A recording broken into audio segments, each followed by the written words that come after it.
Assalamualaikum teman-teman, kembali lagi bersama saya Hardi. Nah, ini kita di DAC. Nah, ini samping kita ada mobil Toyota Starlet Capsule ya, jadi dia ini rencananya mau mudik gitu, jadi kita persiapkan dulu. Oke, buat teman-teman pengen tahu apa sih yang harus kita persiapkan untuk mudik. Nah, pertama-tama yang pasti diri kita sendiri. Kita harus sehat, harus semangat untuk mudik, karena udah kebayang nih teman-teman bakal macetnya ya, karena udah hampir 2 tahun ini pemerintah kan melarang mudik. Nah, itu udah pasti kalau besok udah diperbolehkan dari pemerintah mudik, udah pasti macet. Jadi yang perlu kita persiapkan diri kita. Yang kedua adalah mobilnya tentu. Jadi mobil harus aman dan nyaman. Yang harus kita persiapkan kalau dari sisi mobilnya. Oke, pertama dari bagian luar dulu. Nah, teman-teman bisa persiapkan yang paling mudah dulu, yaitu lampu-lampu nih. Lampu-lampu itu harus nyala semua, headlamp, lampu sen depan ataupun lampu lamp belakang nih harus nyala semua nih lampu-lampunya. Jadi ini untuk ngasih tahu yang di belakang kita, di depan kita bahwa lebih jadi lebih aman lah ya. Yang kedua, selanjutnya adalah rem. Kondisi rem harus kita periksa, remnya bagus apa enggak gitu. Jadi kalau misalkan bagian depan nih periksa kalipernya macet atau enggak, bagian belakang nih tromolnya udah habis apa belum gitu. Nah, itu rem tuh vital ya teman-teman ya gitu. Nanti kan kalau kita nggak bisa ngerem bahaya, bisa mencelakakan diri kita dan orang lain. Oke, lanjut ke dalam bagian mesin. Nah, ini di mesinnya ini dari rem tadi berkaitan, kita cek juga nih kondisi level minyak rem, minyak kopling, sama minyak power steering kalau ada power steering. Ya, tentu radiator ini harus dicek isi airnya gimana, penuh apa kurang atau keruh. Kalau nggak keruh kita kuras, kita ganti cooler. Oke, ini kebetulan ada Mas Mamang nih. Assalamualaikum Mas. Waalaikumsalam. Mudik nggak nih Mas? Harus dong. Oh, harus mudik. Kewajiban ya. Sekalian juga buat silaturahmi ke keluarga yang di jauh ya Mas ya. Oke. Masih lengkap. Oke Mas, kira-kira ini kan mobil rencana mau dibawa mudik. Nah, itu ada tips lain nggak selain yang tadi saya sebutkan di awal-awal tadi, mulai dari pengecekan dari tampilan luar, terus rem gitu. Tips aja ya teman-teman ya, buat khususnya temperatur ya. Karena bagi teman-teman yang sering mengalami reservoirnya air berkurang dan nambah sebelum mudik, dicari dulu penyebabnya kenapa dia berkurang. Artinya pasti ada yang bocor. Gitu. Karena apa?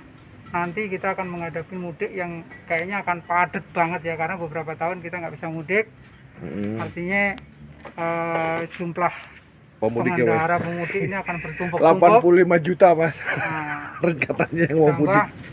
Artinya kan kita akan mengalami macet, mengalami panas yang luar biasa. Nah, jangan sampai kita teledor, karena gini teman-teman, air itu berkurang sedikit aja kita harus waspada, curiga, harus segera dicari. Kenapa? Begitu dia berkurang, temperatur naik ya. Temperaturnya naik, tekanannya pasti naik, tiba-tiba overheat. Itu berbahaya. Kecuali kalau oli kita bisa skip. Pertama nih, oli itu pressure-nya nggak akan seperti air ya kan, kalau dia overheat. Oli itu penting siapin aja stok kalau memang olinya rembes. Ya kan? Kurang-kurang dikit ya. Nggak mungkin tiba-tiba langsung ngocor-jor gitu, hampir nggak mungkin, nggak ada kasus, paling netes dikit. Itu untuk radiator.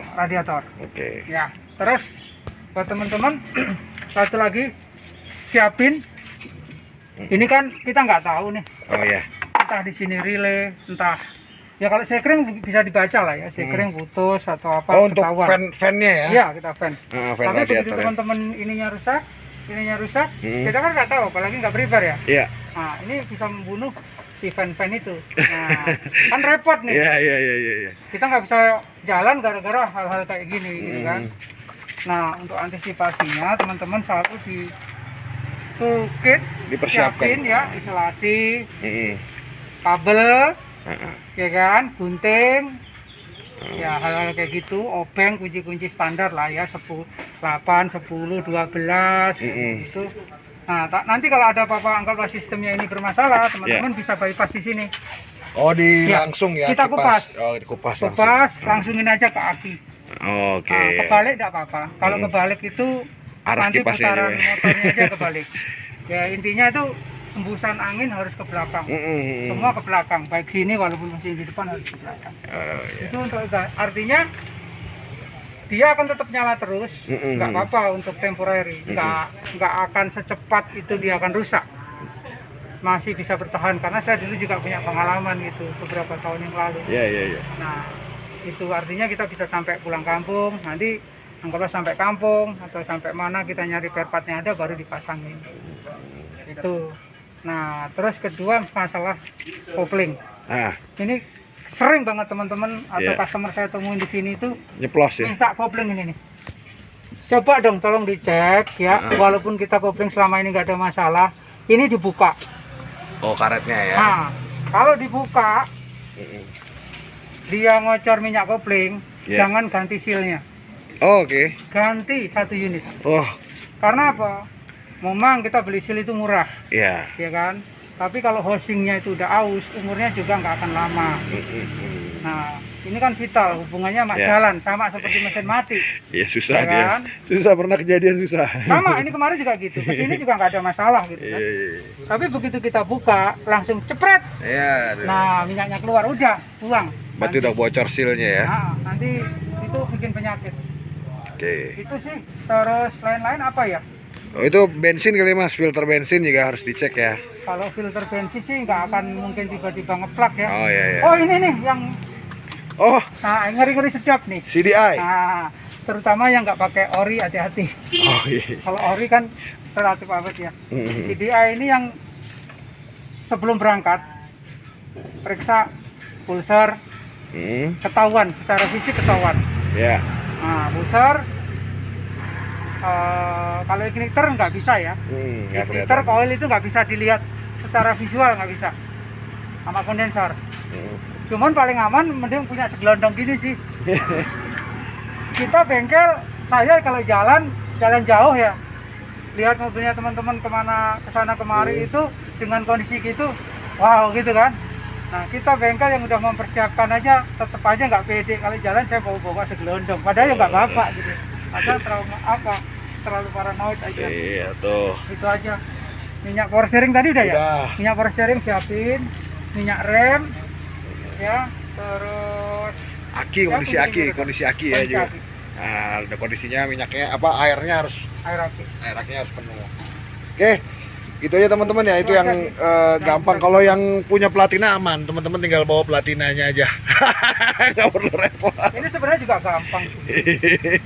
Cuman takutnya kan kalau di tengah jalan ya. Iya, betul. Karena kan beberapa persamaannya juga banyak nih. Kalau ini kan bisa pakai punyanya Corolla, Duncan. Oke. Gitu teman-teman ya. Jangan lupa untuk kenyamanan itu AC ya. Jadi kalau kondisinya macet ini kan pasti gerah AC-nya juga jangan lupa diperiksa. Jadi kayak kondisi freonnya, tekanannya masih bagus apa enggak, terus kompresornya dia masih mampu apa enggak. Gitu ya, Mas. Habisin dulu THR-nya baru mudik. Oke, teman-teman, gitu aja. Semoga ada manfaat. Assalamualaikum. Waalaikumsalam warahmatullahi wabarakatuh.